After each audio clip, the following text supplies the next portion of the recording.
আমাৰ কাৰণে গৌৰৱ আজি যে পুৰীৰ সাংসদ ডক্টৰ পাত্ৰ ডাঙৰীয়া আজি আমাৰ কমলপুৰ সমষ্টিলৈ আহিছে। আমাৰ দেৱাল চিত্ৰাংকন আছিল, দেৱাল অংকন আছিল বিজেপিৰ দেৱালত তেখেতে দেৱালত তেখেতে ভাৰতীয় জনতা পাৰ্টিৰ হৃদয়ৰ যিটো প্ৰতীক আমাৰ পদুম ফুল তেখেতে নিজে অংকন কৰিলে। আৰু আমাৰ কাৰ্যকৰ্তা অকণমান তেখেত অহা গম পায়, কাৰ্যকৰ্তাখিনি আহিছিল, য'ত বুথৰ সভাপতি, শক্তি কেন্দ্ৰৰ প্ৰমুখ বা পঞ্চায়ত পৰ্যায়ত যিসকল কাৰ্যকৰ্তা আছিল বা তিনিওটা মণ্ডলৰ মৰ্চাৰ সকলোৱে তেখেতক উষ্ম আদৰণি জনালে।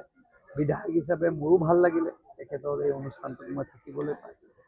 আৰু তেখেতে আমাৰ দৰং ওদালগুৰিৰ তেখেত হ'ল লোকসভাত তেখেত আমাৰ প্ৰভাৰীও হয় নিৰ্বাচনত। তেখেতে অকণমান আহিছে আৰু এতিয়া কমলপুৰত তেখেতে অকণমান আমাৰ লগত বহিলে। ইয়াৰ পিছত তেখেতে অন্য সমষ্টিলৈ যাব।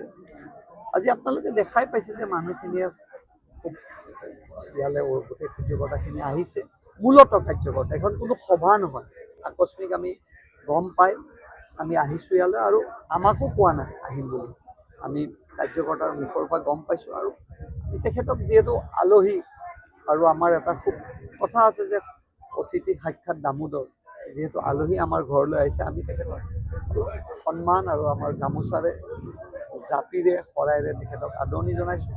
মূলতে আমি এটাই কৈছোঁ যে ভাৰতীয় জনতা পাৰ্টীয়ে ইয়াত দখল কৰিব লাগিব আৰু নিৰ্বাচন সমাগত সকলো কাৰ্যকৰ্তা সাজু হৈ আছে। আৰু মই ভাবোঁ যে এইবাৰ কমলপুৰ সমষ্টিত আমি এটা খুব ভালকৈ আমি এটা অভিলেখ আমি ৰচিব পাৰিম বুলি আশা কৰিছোঁ।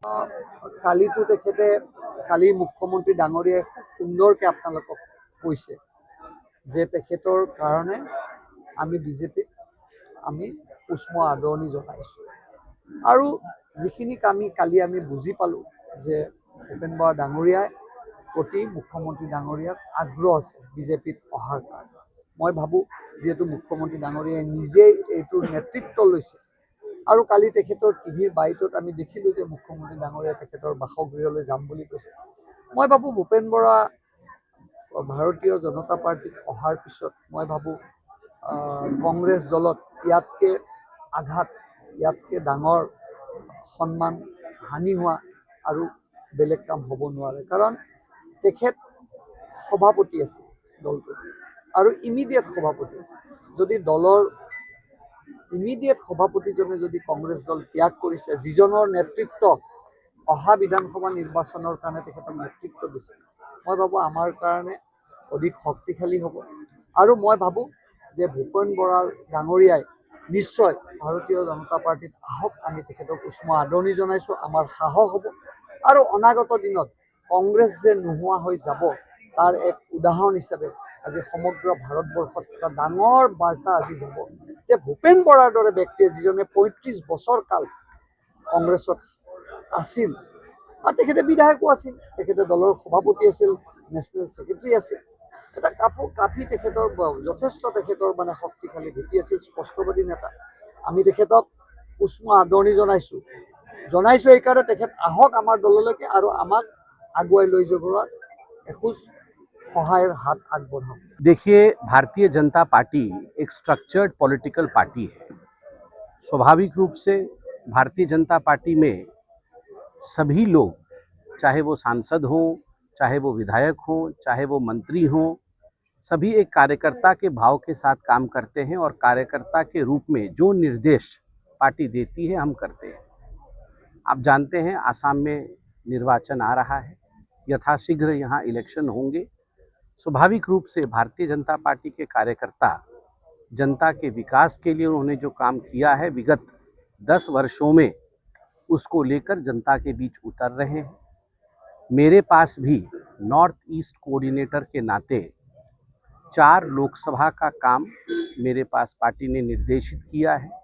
आज मैं कमलपुर आया हूँ और यहाँ आकर मैं अपने कार्यकर्ता साथियों से, मंडल अध्यक्षों से, जिला सभापति से, हमारे विधायक से, सभी से मिल रहा हूँ और किस प्रकार से काम चल रहा हूँ उसका निरीक्षण भी कर रहा हूँ और उसके साथ मैं भी हाथ बटाने की कोशिश कर रहा हूँ। आज हमने दीवार अंकन, दीवार पर पद्म का चिन्ह जो हमारे हृदय पर बना हुआ है उसको आज दीवार पर भी बनाया है।